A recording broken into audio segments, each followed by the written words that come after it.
Having a hypersensitivity means that someone's immune system has reacted to something in such a way that it ends up damaging them, as opposed to protecting them. There are 4 different types of hypersensitivities, and in the first type, or type 1, the reactions rely on immunoglobulin E, or IgE antibody, which is a specific type of antibody. The other major ones being IgG, IgA, IgM, and IgD. So because IgE is involved with type 1 hypersensitivity reactions, they're also called IgE-mediated hypersensitivities. This type of reaction is also sometimes called immediate hypersensitivity, because the reactions happen super fast, on the order of minutes. So most allergic reactions are IgE-mediated, and therefore most allergies are type 1 hypersensitivity reactions. Allergy comes from the Greek allos, which roughly means other, and ergon, which means reactivity. Essentially, allergies are reactions to molecules from outside your own body that most people don't react to. And these are specific molecules from things you might breathe or take in, like foods, animal dander, bee stings, mold, drugs or medications, and pollen. But you can also mount an allergic reaction to things you come in contact with on your skin, like latex, lotions, and soaps. These specific molecules are also called antigens, and when they cause an allergic reaction, they're called allergens. An allergic reaction happens in 2 steps: a first exposure or sensitization, and then a subsequent exposure, which is when it gets a lot more serious. People that react to these allergens usually have a genetic predisposition to having overreactions to unknown molecules or allergens. And this means that these people have certain genes that cause their T helper cells to be more hypersensitive to certain antigens. Since the production of these T helper cells is genetically linked, allergies to things tend to run in families. So let's say this person breathes in some ragweed pollen. That person happens to have T helper cells that can bind to a specific molecule on the pollen, making that molecule an allergen.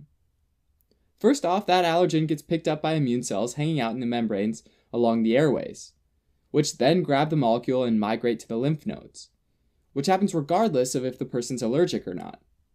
These cells are antigen-presenting cells, since they carry the antigen to the lymph nodes and present it to the T helper cells living there. Dendritic cells and macrophages are examples of antigen-presenting cells. When the person's allergic, the antigen-presenting cell will also express co-stimulatory molecules, which are needed to mount an effective immune response. Before the T helper cell sees the antigen, though, it's called a naive T helper cell, since even though it's built to recognize the antigen, it hasn't actually seen it before. When that T helper cell gets its hands on the antigen, though, and also binds the co-stimulatory molecule, it's now been primed, and the naive T helper cell changes into a different sort of T helper cell. Usually in type 1 hypersensitivity, it differentiates into a type 2 T helper cell, or just Th2 cell.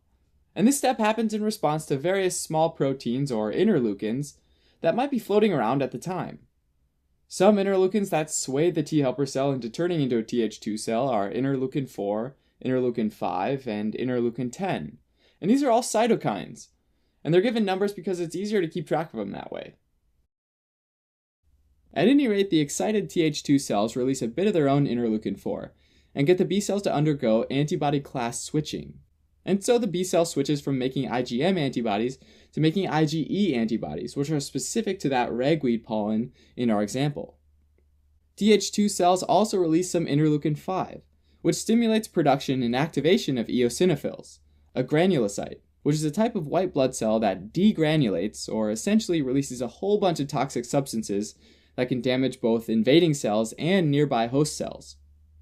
These ragweed-specific IgE antibodies have a high affinity for, or basically really like, Fc epsilon receptors on mast cells, another type of granulocyte. So they quickly attach themselves to the surface of the mast cells. These antibodies are also called cytotropic antibodies, since they can bind to cell surfaces.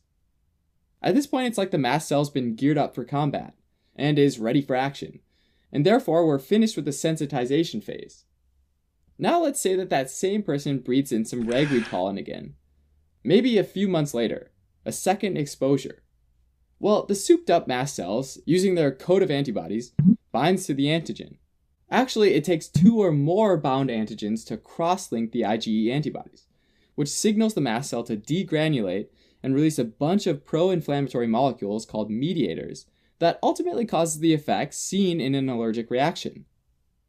One of the major mediators released in an allergic reaction is histamine. Histamine binds to H1 receptors and causes the smooth muscles around the bronchi to contract, which means the airways get smaller, making it more difficult to breathe.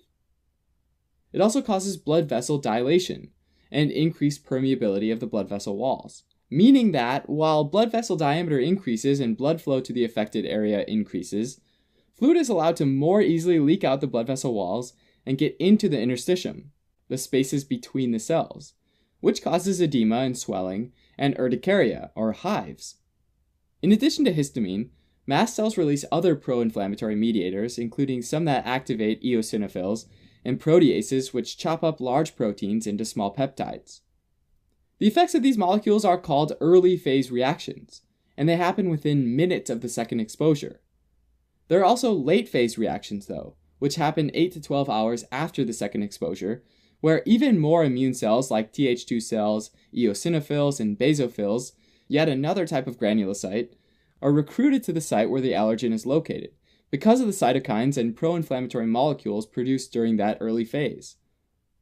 These include some of those same interleukins again, interleukin 4, interleukin 5, and interleukin 10, but also leukotrienes, which are smaller molecules made out of fatty acids and facilitate communication between a local group of cells.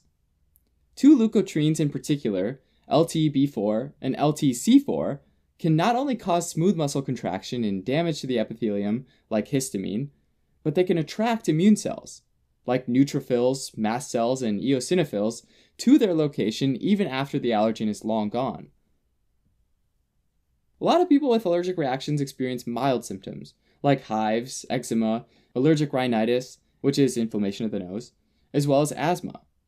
Certain people, though, when exposed to a large load of specific allergens, like with bee stings, seafood, or peanuts, can have a really severe and potentially life-threatening allergic reaction. The increased vascular permeability, along with the constriction of airways, can be severe enough such that the body can't supply the vital organs, like the brain, with enough oxygen-rich blood, a condition known as anaphylactic shock. Treatment for type 1 hypersensitivity can involve a variety of medications. Antihistamines act to block the effects of histamine, which reduces vascular permeability and bronchoconstriction.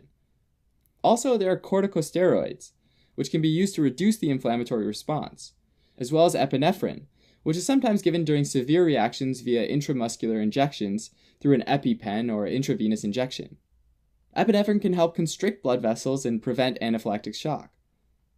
If there's ever a serious type 1 hypersensitivity reaction that requires something like steroids or epinephrine, it's super important to get medical attention, because type 1 hypersensitivity reactions can be really serious and can sometimes get slightly better before getting worse again. Thanks for watching.